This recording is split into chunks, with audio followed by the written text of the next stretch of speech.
everybody. Welcome back to Rewind After Dark. I am your host, Michael Bauer, joined as always by my faithful Patreon co-host, Nate, the Professor Christian. Nate, hi. Hello. How's it going? It's going pretty good. Just did a nice little podcast. I'm pretty It's a happy great about podcast, if I could be it. It honest with was. you.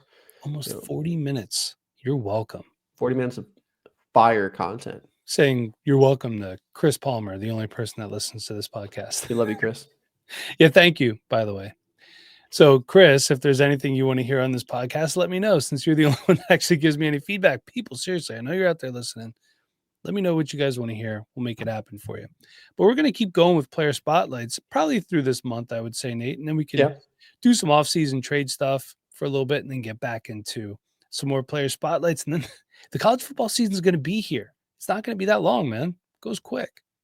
It will. And it does always go quick, though. They're always trying to add more games now. So it extends it a little bit, but it does go by quick. Did you see the whole Texas-Ohio State thing? So they have, when they're playing this year, they have a Saturday noon kickoff. I think it's the big noon game. And Ohio State wanted to change it to a primetime Sunday night game. And Texas was like, nah, we're not doing that. Well, I don't think it's Texas's prerogative to be able to change that. It's Fox's. Fox owns SEC. So I guess, I'm not sure. I mean, it's not a conference game, but is Texas hosting? Is that? I don't know. I'm just going off a little bit of what I had time to read. Actually, sorry. Fox does not own SEC. They own Big Ten.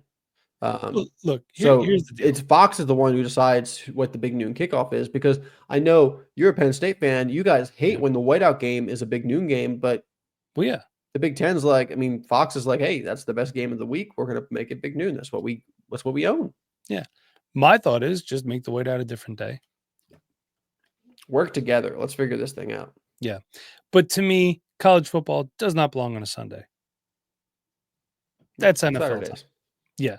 Thursdays. The NFL does not belong on Saturday. Yes. The NFL also does not belong on Tuesdays or Fridays. Thursdays. Monday is good. Thursday, maybe. You know, I still, and I know I'm like a broken record here. I loved when they started it on Thanksgiving and then went till the end of the year. That actually made me look forward to Thursday night games. Yeah, it did. You know, I thought it was cool then. And then I'm okay if you even want to do that. And then the very first game of the year, Super Bowl champs play on Thursday. Yeah, whoever that may be. This year it's the Eagles. That's the best Thursday game. Yeah, it usually is. And I think it's going to be a good one this year. I mean, it's Philly, Dallas. You know, two teams that hate each other. Dallas gets to watch a new banner come down in the stadium. You know, so yeah. But Thursday, Friday, Saturday for college. Sunday, Monday for NFL. That's what it should be. There we go. My thoughts. So, Nate, let's do some player spotlights. You got a running back today, huh? I do. I got a freshman running back. Well, now going to be a sophomore running back who I'm pretty excited about. I think has some upside, maybe some NFL upside. And that is Jaden Baugh, running back for the Florida Gators. So last year was his freshman year. Coming out of high school, he was a 3-star recruit, according to 24/7 Sports. On 3 did have him as a 4-star, and overall the industry composite did have him just as a 4-star. But he was like kind of on the edge of 4-star, 3-star for most of these services. Coming in at 6'1", 227 pounds. Coming out of high school was about 20 pounds less, 6'2", 205 about. He actually played basketball in high school, was a quarterback, running back, wide receiver, cornerback, safety, was recruited actually as an athlete. Goes to Florida after getting offers from Florida, Alabama, Texas, Tennessee, Miami, Michigan, a couple other programs. So he was highly recruited for a guy that was kind of ebbing and flowing from that 3-star, 4-star position.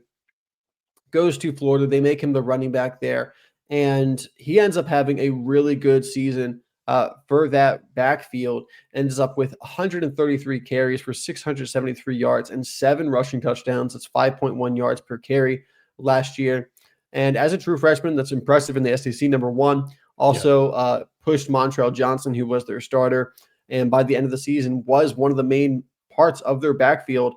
Really got better as the season went on. As the final 7 games, he averaged 74.3 yards per game and a touchdown every single game.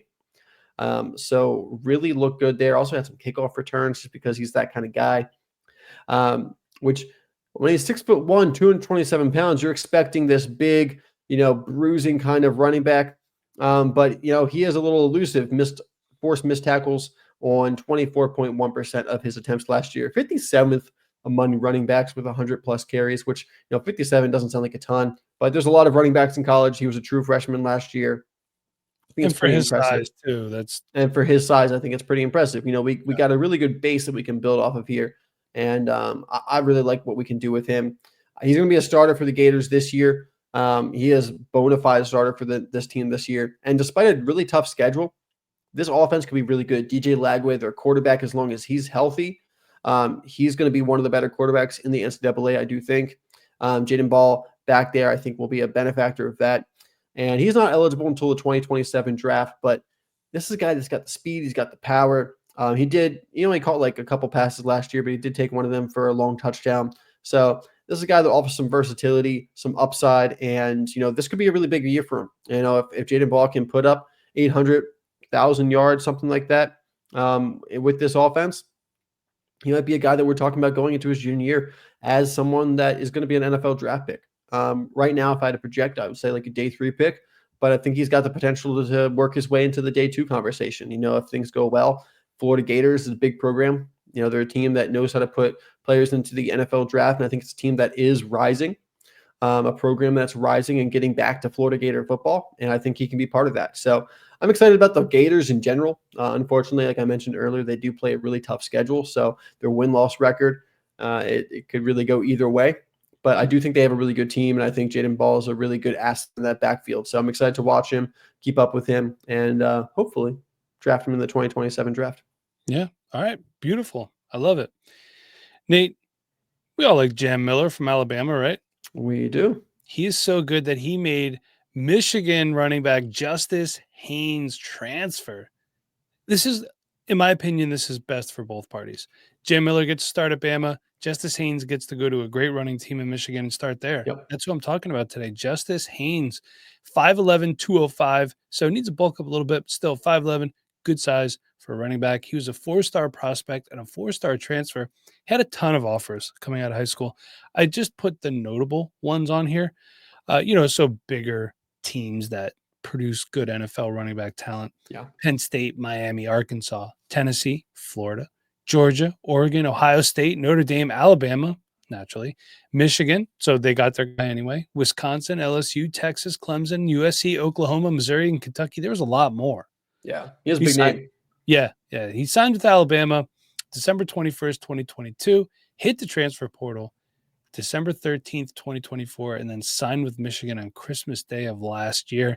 Nate, interestingly enough, one career 100-yard rushing game against Western Kentucky in week 1 of last year, 102 yards and 1 touchdown on 4 carries and only 2.5 yards after contact. So he wasn't getting hit a lot. He was just running right down the field, man. Yeah. But he was a member of the 24/7 Sports' 2023 Freaks list. So I looked at this. I'm like, what do we got going on here? Right? So in 2022, he put up big numbers in Peach State's AAA classification. And apparently in high school football, the more A's, the better, right? Yeah. So that's 7 A's. That's pretty high. Yeah. He totaled 153 for 1,695 and 23 touchdowns on the ground. He also had 9 catches for 239 yards and 3 touchdowns as a receiver in 12 games and returned 2 kickoffs for scores as well. As a junior in 2021, 275 carries, 2,375 yards, and 29 touchdowns. That's 8.6 yards per carry, 10 for 136 and 2 receiving in 12 games. I mean, this is just absolutely crazy. His father is Veron Haynes, who was a former Georgia running back selected in the 5th round of the 2002 NFL draft by the Pittsburgh Steelers. So he has that pedigree. He went to Bama. He's going to Michigan. His father was a running back at Georgia and in the NFL. I don't remember him in the NFL, but still, man, he made it. So that's something right there. Yeah. Now, he split time with Jam Miller and to some degree, Jalen Milroe, we could say, at Alabama. He's going to have the chance to be the primary ball carrier at Michigan, like I said. Check out these splits, Nate. 2024, Jam Miller, 145 carries, 668 yards, 7 touchdowns. It's 4.6 yards per carry. Okay. 16 catches, 155 yards, and 1 touchdown. Jalen Milroe, 168 carries for 726 yards and 20 touchdowns. 4.3 yards per carry. Don't forget, sack yards get deducted when you're a quarterback. And Justice Haynes, 79 carries, 448 yards, and 7 touchdowns. 5.7 yards per carry. 17 catches, 99 yards, no touchdowns. Now, let's go back to 2023 when he was a freshman. Roydell Williams was their primary running back. He's still in college. He's with Florida State now, by the way, being a backup. 111 carries, 560 yards, 5 touchdowns. So a respectable 5 yards carry. 11 catches, 58 yards, a touchdown.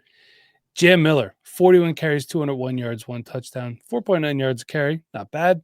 4 catches, 73 yards, and 1 touchdown. Jalen Milroe doing it again. 161 rushes, 531 yards, 12 touchdowns, 3.3 yards per carry. Tell you what, man, if he ever gets on the field in the NFL, look out.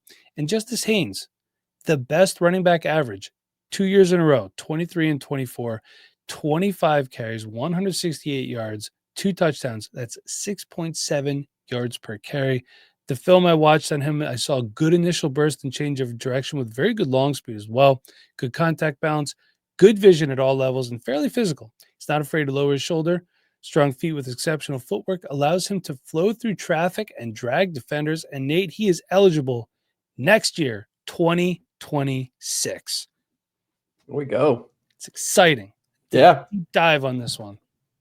Justice Haynes, man, he was a big name coming out of high school. He was, looked at to be like the next Alabama running back. So Michigan got a good player. And, he could be someone that comes out early declare next year. I could see it. What does the rest of their depth chart look like? Do you have any idea? Anybody else put on there? I could find out real quick. I'm sure they got good players. That's all I know. I mean, what more do you need? It's Michigan. Jam Miller, Richard Young's pretty good. I do know Richard Young's pretty good. Looks like they brought in a transfer, Dre Washington. Not really sure who that is. Daniel Hill, 4th string sophomore. Got a freshman quarterback starting, Bryce Underwood. Oh, Michigan. You're talking about Michigan. I was talking about Alabama. Oh, sorry. I was talking about Michigan. Yeah, we'll see if Bryce Underwood actually starts. I think there's a pretty good chance that he does. If he does, he's considered like, a top prospect, like the number 1 overall kind of guy. So Bryce Underwood has all the talent in the world, could be the best Michigan quarterback for college, at least, that we've seen in a very long time. So Bryce Underwood has a ton of potential for that team. If not, and this is no lie, they got Mikey Keene, who last played at Fresno State. Guy's played a lot of college ball. Yeah. I mean, you got good wideouts. You got a good running game. Who's their wideouts? Because they have struggled at wideout as of late. Assuming they have good wideouts through Michigan. Well, I wouldn't assume that. Donovan McGully, Frederick Moore, and Anthony Simpson. Yeah. See, I wouldn't bank on that. Yeah. But still, look, Mikey Keene's a good collegiate quarterback. He put up some good numbers with Fresno State. So you put him in a system like this, I think he could be successful. Could be. So we'll see. It's going to be interesting to see how it shakes down. So that's all we got. Talking some prospects tonight. Thank you for tuning in or listening, everybody. So for Nate, I'm Mike. We'll see you guys next time.